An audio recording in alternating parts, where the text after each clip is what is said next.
Hey everyone, Robert Ferringo with Doc Sports here with your Ferringo 5 for Week 7 of the NFL season. Today is Wednesday, October 16th. Getting a little bit of an early jump on the Ferringo 5 this week. I normally release these on Friday, but lots to do. We got NBA basketball starting in less than a week. We have college basketball starting in less than 3 weeks, so there's a lot that goes into preparing for these seasons. So I want to get a little bit of an early jump on this week's Ferringo 5. First thing I wanted to do, though, is take a quick look back at last week's Ferringo 5, see what games we were looking at, what we were expecting to happen, and what actually happened. The first game we looked at was Carolina at Tampa Bay. Carolina stayed hot, as we suggested that they might. Jameis Winston is still a colossal loser. That game was never really close. Houston at Kansas City. Houston ended up winning that game outright. We thought that line movement was a little bit of a red flag, and Kansas City is in a little bit of a bad way right now. They can't stop anyone. As I have been writing about, if you go to Doc Sports and see my weekly NFL power rankings, which are posted every Tuesday, you'll see I've been writing about this for a few weeks. Kansas City is aggressively bad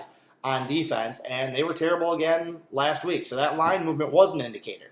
In the third game we looked at in the Ferringo 5, the Saints-Jaguars game, it wasn't a line movement, it was just a kind of a red flag line. I thought it was interesting that the Jaguars were posted as a favorite over a New Orleans team that many had regarded as one of the best teams in the league. That turned out not to be a red flag, though. New Orleans just came in, grinded out a win as an outright underdog, and now that's one of those games that you look back on and you think, oh my God, how could I ever have thought that Jacksonville was going to win that game? Well, it's, hindsight's 2020. That was one of the more interesting lines on the board last week. Another line last week that we tagged was the 49ers at the Rams. The Rams were favored last week at home, coming off that tough loss to Seattle. Thought that they would come to play, try and make a statement against a little bit of an overrated San Francisco team. That was not the case. San Francisco played well, again, won outright as an underdog, and now everyone's talking about them as one of the 2 or 3 best teams in football right now. I think that's a little bit premature, but it was a nice win last week. And then the Titans and the Broncos was another game that I was interested in. Who are these teams? I feel like we do have a much better idea now, not just because of last week's results, but when you look at the season in a whole. Denver, they're 2-4 right now. They probably should be 4-2. They let a couple of those games get away. They had one game, the Bears game, where they were pretty much robbed. The Jaguars game, they were dominating, winning 17-3, and then they end up losing by 1 point there. So I think Denver's a little bit underrated, especially compared to a team like the Titans that had gone 9-7 the last few years, had made the playoffs. They had a level of expectation this season. They're not very good. They had to bench Marcus Mariota, and now they're in kind of a tailspin moving forward. So that was last week's Ferringo 5. Before I get into this week's Ferringo 5, I want to point out a couple things that really have jumped out at me about this season in the NFL. Apparently, it's very easy to make money betting in the NFL this season, all right? Everyone but me. I'm not having a particularly good NFL season. It's still early. We're not even at the halfway point of the regular season, much less halfway point of the season. This season so far has been going kind of like last season did for me. Got off to a slow start, then it was right around mid-October that things clicked, and I went on almost a plus 11,000 football run to end the season, so I'm not worried about that. But the number one trend in the NFL these days, road underdogs, okay?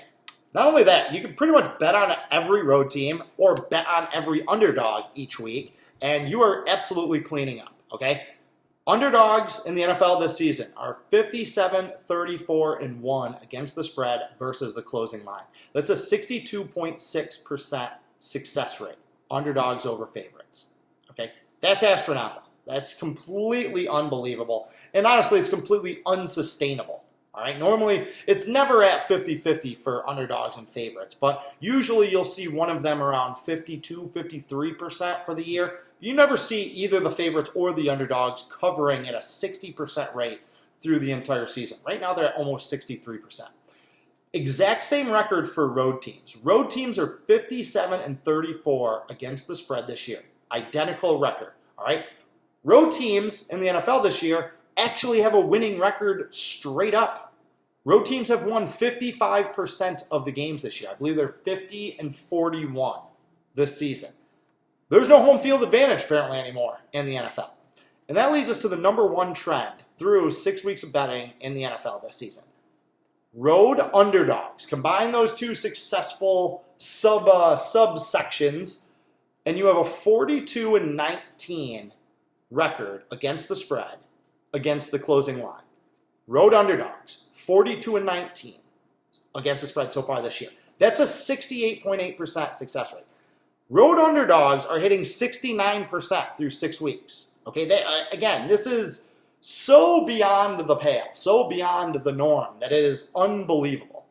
And everyone's apparently caught on because if you look at the betting distribution this week, in every single game on the board this week, except for one, the road team is catching the majority of the action. The only game where the home team is catching most of the action, bizarrely, the Giants are getting more of the action than the Arizona Cardinals, even though Arizona is a road underdog and thus fit into the 69% trend that we have going on right now. But other than that, everyone is pouring money into the underdogs, pouring money into the road teams, and I expect that to continue, and there's no reason not to.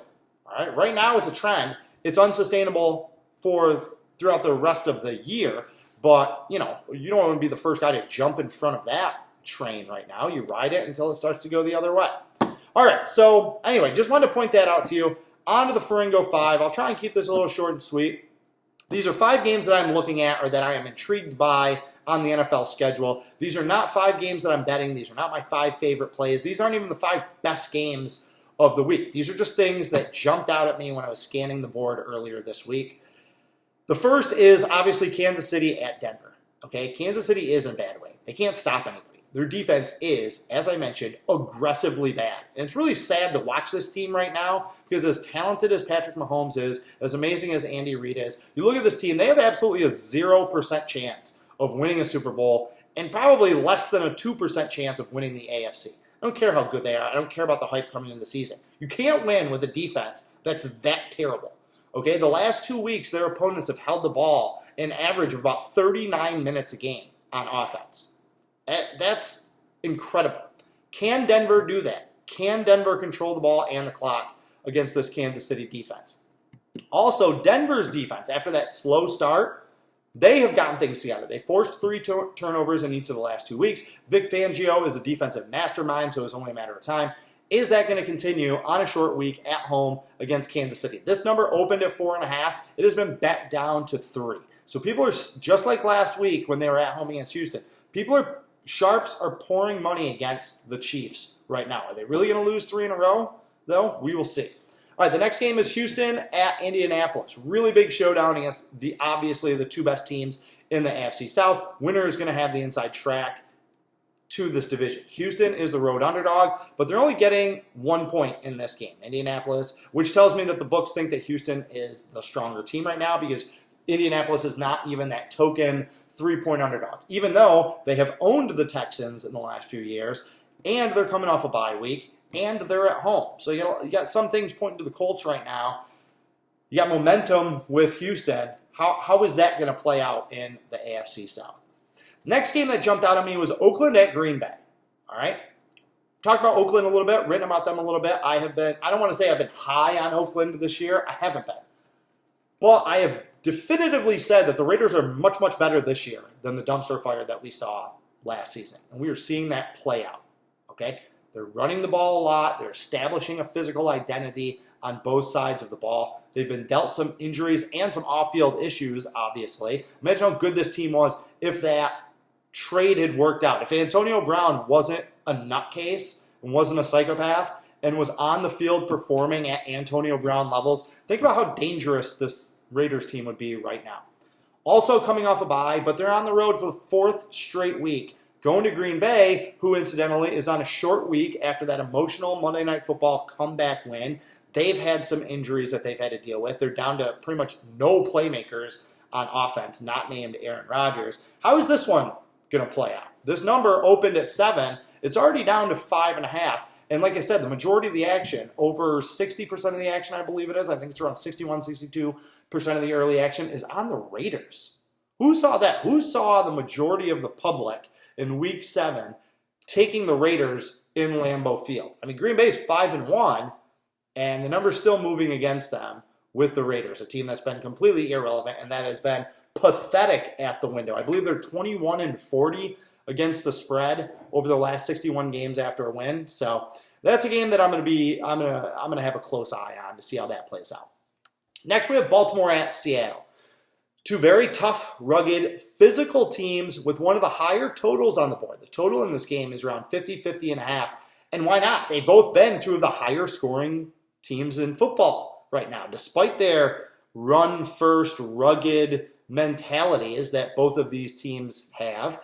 They both have putting up points in bunches, really. Russell Wilson is playing at an MVP level. Lamar Jackson is not at an MVP level, but he's been outstanding so far this season. He's proving a lot of people wrong right now with his play.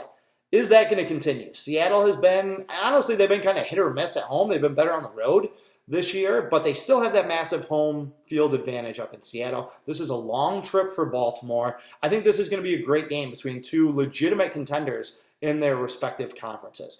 And then finally, that New Orleans-Chicago game is jumping out at me. Why are the Bears favored in this game? I mean, New Orleans was a road underdog last week at Jacksonville, and even though it was only a 13-6 game, they really manhandled the Jaguars last week. That game was really never in doubt. Why are they catching more than a field goal here? They're on a 4-game winning streak. They won at Seattle. The Bears, we don't know who their quarterback is going to be. They have been terrible offensively to this point in the season. And it's not just that New Orleans is an underdog.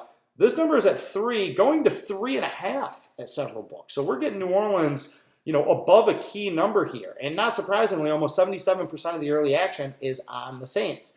Is this a red flag line? Okay, last week, I thought that there was a couple of those with the Rams being favored over San Francisco and the Jags being favored over New Orleans. Guess what? Both those home teams lost. Those home favorites lost. So this is another one of those prime situations where is that trend of road underdogs going to continue? And is New Orleans just too good to be true? Just the easy play? Just bet it, forget it? Or are things going to start to swing back the other way? Not just for a team like Chicago, but for home favorites in games this season. So some other interesting games: Miami at Buffalo, Minnesota at Detroit, Dallas at Philly. Buffalo is way overrated. I mean, Miami is an absolute train wreck. So I don't know how you can feel too comfortable betting on them. But Buffalo is probably the most overrated team in the NFL right now. That I guarantee. Minnesota, Detroit. The NFC North is the best division in football right now. I'm almost to the point where I'm like, just bet on NFC North teams in non-divisional games the rest of the way. And I bet that trend would be a moneymaker. And then Dallas, Philly. Two shaky as hell NFC East teams. That's going to be interesting. So, it's the Ferringo 5 and bonus 3, apparently. So that's what I'm looking at. Be sure to go to Doc Sports, www.docsports.com. We release our football plays every Thursday at 6 o'clock Eastern Time. I feel really good about this week's card. I didn't love last week's card other than that 8-unit play. I should have just put out that 8-unit play and then nothing else for the rest of the weekend. I will have a much tighter card this week, but I also feel a lot more confident this week going into the action. I feel like this is going to be a very good week. So make sure that you are signed up. That's it. I will have my Ferringo 5 for college football on Friday. In the meantime, Carpe Diem and good luck.